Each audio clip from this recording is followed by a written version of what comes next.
Lord. ప్రభువైన యేసు నామములో అందరికీ వందనములు. ఈ దినం దేవుని వాక్యంలో నుంచి యెషయా గ్రంథం 7వ అధ్యాయం 14వ వచనం. కాబట్టి ప్రభువు తానే ఒక సూచన మీకు చూపును, ఆలకించుడి. కన్యక గర్భవతి అయి కుమారుని కని అతనికి ఇమ్మానుయేల్ అని పేరు పెట్టును. ప్రియమైన వాళ్ళారా, ఇక్కడ చూసినట్టయితే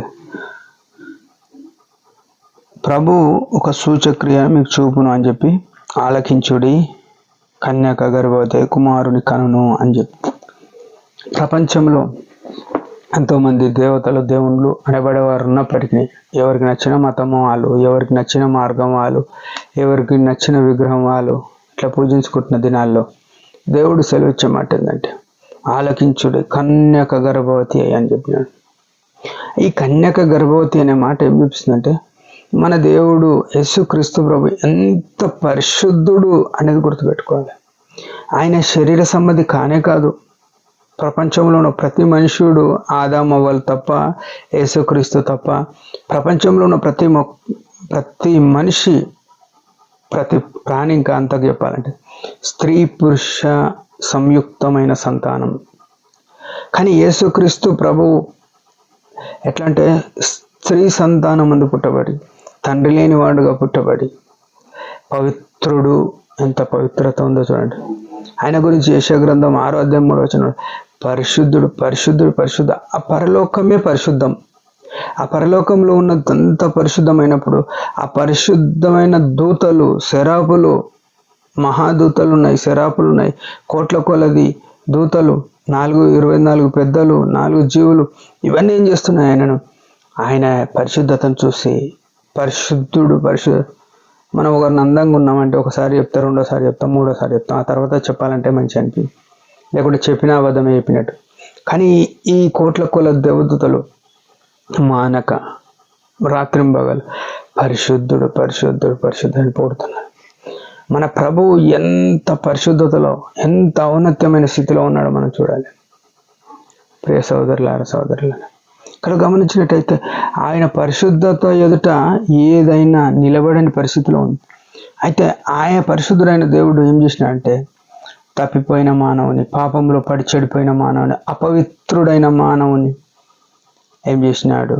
ఆ అపవిత్రతను బట్టి మనుషుడు దేవునికి శత్రువుగా అయినాడు. దేవునికి శత్రువుగా అయినాడు.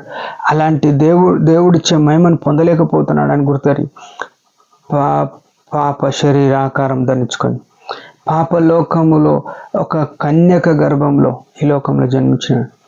ఆయన జన్మించే కాకుండా ఇమ్మానుయేల్ అనే పేరు. ఈ మాటకు దేవుడు మనకు తోడు అని అర్థం. ఎవరికి తోడు? ఆయన అంటే లోకమంతటికి తోడుకి వచ్చినాడు. కానీ ఎవరైతే ఆయన శిలువ రక్తంతో విమోచింపబడతారో, ఆయన మార్గమును ఇష్టపడతారో, ఆయన ఆజ్ఞలు ఇష్టపడతారు, ఆయన వారికి తోడు. ఎవరంటారు? ఇమ్మానుయేల్ అని పేరు పెట్టుకుంటారు, ఇమ్మానుయేల్ అని చెప్పుకుంటారు. కానీ ఇమ్మానుయేల్ అంటే అంత పరిశుద్ధుడైన దేవుడు ఇంత కుదించబడి ఒక స్త్రీ గర్భంలోనికి రావడానికి ఎంతో తగ్గించుకున్న ఆకాశములు పట్టజాలని ఆ దేవుడు ఒక చిన్న ఆకారంలోనికి వచ్చినాడు. ఆయన అంతా తగ్గించుకున్నాడు. మనమేమైనా తగ్గించుకుంటున్నామా? మనమేమైనా దిగుతున్నామా? మనమేమైనా దేవుని కొరకు మారుతున్నామా అని ఆలోచన చేస్తే ఉట్టిగా దేవుడు మనకు తోడుంటాడు అని చెప్పుకుంటున్నారు. కానీ దేవుడు తోడుండాలంటే మనలో మొట్టమొదట పరిశుద్ధత ఉండాలి, రెండవది తగ్గింపు జీవితం ఉండాలి. యేసుక్రీస్తు ప్రభువే తాను పొందిన దెబ్బల చేత విధేయత నేర్చుకొనెను అని హెబ్రీ గ్రంథకర్త రాస్తూ వచ్చినాడు. మనం ఏం నేర్చుకుంటున్నాం? మనకు శ్రమలు, నిందలు వచ్చినప్పుడు దేవుని నిందించడం, అవమానపరచడం కాదు, కానీ మనం విధేయత నేర్చుకోవాలి. ప్రభు నన్ను ఈ త్రోవలో తీసుకెళ్తున్నాడు. అందుకే కీర్తన 23:4, గాఢ అంధకారపు లోయలో నేను సంచరించిన ఏ అపాయానికి భయపడనని దావీదు ఒక మంచి నమ్మకమైన వ్యక్తిగా చెప్తున్నాడు. మన జీవితంలో అట్లాంటి సమస్యలు వచ్చినప్పుడు నమ్మకంగానే ఉండాలి, తప్పుకోవద్దు.